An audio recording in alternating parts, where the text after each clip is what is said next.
샬롬, 하나님의 은혜와 평강이 여러분 가운데 함께하기를 축복합니다. 오늘 또 주신 말씀을 통해서 나에게 주시는 하나님의 말씀을 듣는 은혜로운 시간이 되기를 축복합니다. 이 시간 하나님께서 우리에게 허락해 주신 말씀은 열왕기하 11장 13절에서 21절 말씀입니다. 아달랴가 호위병들과 백성의 소리를 듣고 주님의 성전에 모여 있는 백성에게 가서 보니 왕이 대관식 규례에 따라 기둥 곁에 서 있고 관리들과 나팔수들도 왕을 모시고 서 있고 나라의 모든 백성이 기뻐하며 나팔을 불고 있었다. 아달랴가 분을 참지 못하고 옷을 찢으며 반역이다 반역이다 하고 외쳤다. 그때에 여호야다 제사장이 군대를 거느린 백부장들에게 명령을 내렸다. 저 여자를 대열 밖으로 끌어내시오. 그리고 저 여자를 따르는 사람은 누구든지 칼로 쳐 죽이시오. 여호야다가 주님의 성전에서는 그 여자를 죽이지 말라고 하였으므로 그들은 그 여자를 끌어내어 군마가 드나드는 길을 통해 왕궁으로 들어가 거기에서 그 여자를 처형하였다. 여호야다는 이스라엘 백성이 주님의 백성이 되는 언약을 주님과 왕과 백성 사이에 맺게 하고 동시에 왕과 백성 사이에도 언약을 맺게 하였다. 그렇게 하고 난 다음에 그 땅에 온 백성이 바알의 신전으로 몰려가서 그 신전을 허물고 제단을 뒤엎고 신상들을 완전히 부수어 버렸다. 또 그들은 제단 앞에서 바알의 제사장 맏단을 죽였다. 그리고 여호야다 제사장은 주님의 성전에 경비병들을 세웠다. 그리고 그는 백부장들과 가리 사람들과 호위병들과 그 땅의 모든 백성을 거느리고 왕을 인도하여 주님의 성전에서 데리고 나와서 호위병들이 지키는 문을 지나 왕궁으로 행진하여 들어갔다. 왕이 왕좌에 오르자 그 땅의 모든 백성이 기뻐하였다. 아달랴가 왕궁에서 칼에 맞아 사로된 뒤로 도성은 평온을 되찾았다. 요아스가 왕위에 올랐을 때 그는 7살이었다. 아멘. 우리는 악녀의 대명사 아달랴의 최후를 봅니다. 13절 말씀 다시 보시면 아달랴가 호위병과 백성의 소리를 듣고 주님의 성전에 모여 있는 백성에게 가서 보니 왕이 대관식 규례에 따라 기둥 곁에 서 있고 관리들과 나팔수들도 왕을 모시고 서 있고 나라의 모든 백성이 기뻐하며 나팔을 불고 있었다. 아달랴가 분을 참지 못하고 옷을 찢으며 반역이다 반역이다 하고 외쳤다. 이 여호야다 제사장이 요시야를 기름 부어 왕으로 세울 때 모든 군인들과 백성들이 임금님 만세 임금님 만사하고 외쳤을 거 아닙니까? 그러니까 이 소리를 아달랴가 듣고 무슨 일인가 하고 봤더니 요시야가 왕이 되는 대관식에 있단 말이에요. 그러니까 분을 참지 못하고 옷을 찢으면서 반역이라고 어찌 보면 절규에 가까운 소리를 질렀겠죠. 그러니까 15절 말씀 그때에 여호야다가 제사장이 군대를 거느린 백부장들에게 명령 내렸다. 저 여자를 대열 밖으로 끌어내시오. 그리고 저 여자를 따르는 사람은 누구든지 칼로 쳐 죽이시오. 여호야다가 주님의 성전에서는 그 여자를 죽이지 말라고 하였으므로 그들은 그 여자를 끌어내어 군마가 드나드는 길을 통해 왕궁으로 들어가 거기에서 그 여자를 처형하였다. 여호야다는 아달랴를 죽이긴 하지만 성전에서는 피 흘리지 말고 밖으로 나가서 그를 처형하라고 이야기합니다. 성전에서 피 흘리는 것은 아니라는 것이죠. 사랑하는 성도 여러분, 이 전쟁을 하는 이 급박한 상황 속에서라도 사람들은 성전에서는 피 흘리면 안 된다는 걸 알고 있어요. 심지어 믿지 않냐 하는 사람들이라도 거룩한 성전에서는 그런 일 하면 안 된다는 것 상식으로 알고 있습니다. 성전은 거룩한 곳이니까 조용조용 해야 하고 술, 담배도 삼가해야 한다는 것쯤은 상식으로 알고 있습니다. 저희들 젊은 시절에 독재정권 물러가라고 데모할 때에도 쫓아오는 경찰들이, 도망가는 청년들이 교회 안으로 들어가면 차마 교회 안으로 못 들어갔어요. 거룩한 것을 해치고 또 종교를 탄압한다는 소리를 들을까 봐 차마 들어가질 못했습니다. 그러니까 하나님의 성전에서는 거룩해야 된다는 것, 피 흘리면 안 되고 폭력이 있어서는 안 된다는 것을 안 믿는 사람도 알고 있다고요. 독재 정권도 알고 있었다고요. 삼가할 줄 알았어요.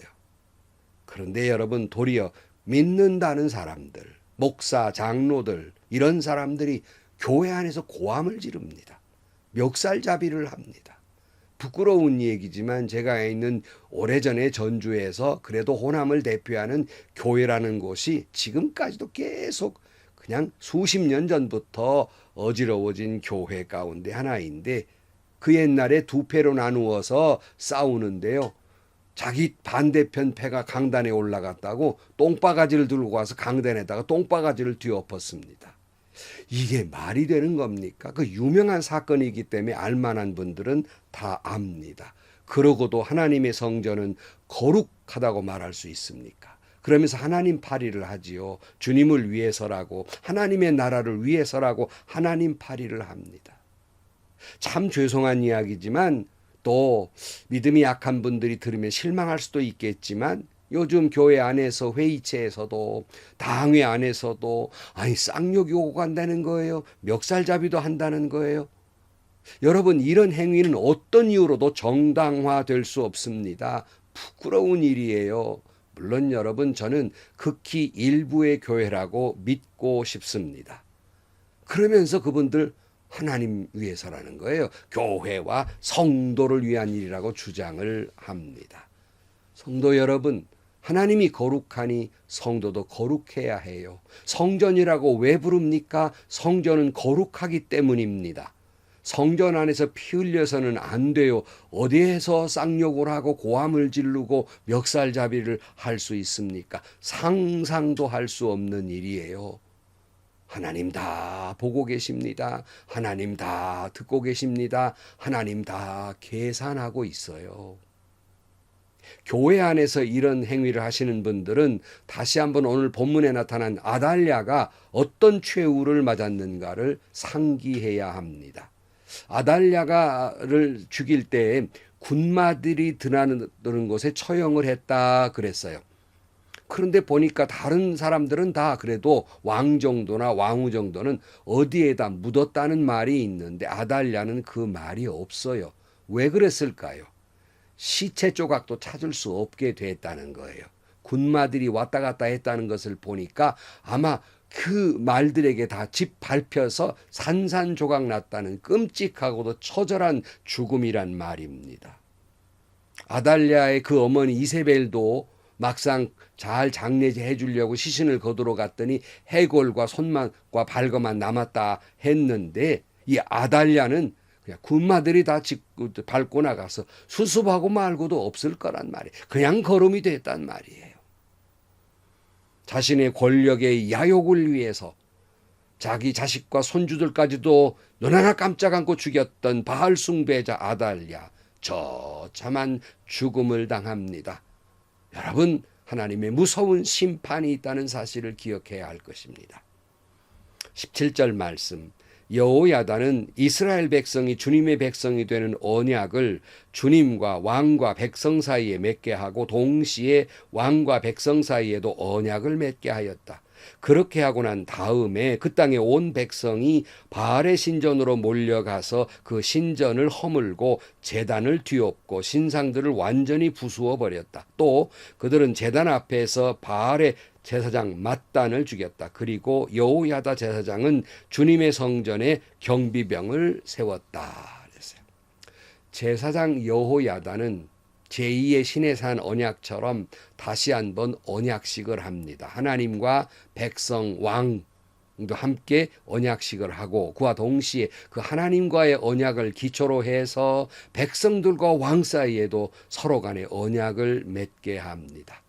반면에 백성들은 바알 신전으로 몰려가서 바알 신전을 다 허물어 버리고 신상을 다 부수어 버리고 그 바알의 제사장 맏단을 다 죽여 버리고 철저하게 우상 숭배를 물리쳐 버립니다.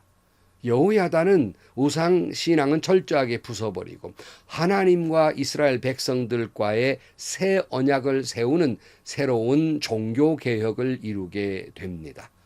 그렇다고 해서 사람이 하는 일이 완벽할 수는 없겠습니다만은 예후의 경우를 보면 바알 신앙을 철저히 불살라 버린 다음에 온전하질 못했죠.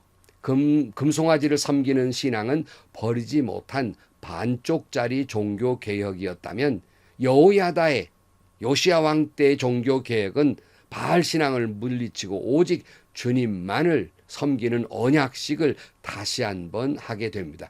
이 또한 부족한 면이 있었지만은 그래도 예후보다는 더 훌륭한 종교 개혁을 안팎으로 이루게 된 것이에요. 19절 말씀입니다. 그리고 그는 백부장들과 가리 사람들과 호위병들과 그 땅의 모든 백성을 거느리고 왕을 인도하여 주님의 성전에서 데리고 나와서 호위병을 지키는 문을 지나 왕궁으로 행진하여 들어갔다. 왕이 왕자에 오르자 그 땅의 모든 백성이 기뻐하였다. 아달랴가 왕궁에서 칼에 맞아 살해된 뒤로 도성은 평온을 되찾았다. 요시야가 왕위에 올랐을 때 그는 7살이었다.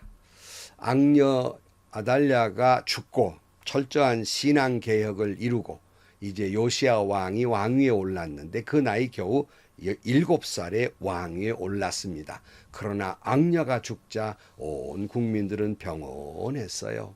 여러분, 참된 평안은 어디서 오는 겁니까?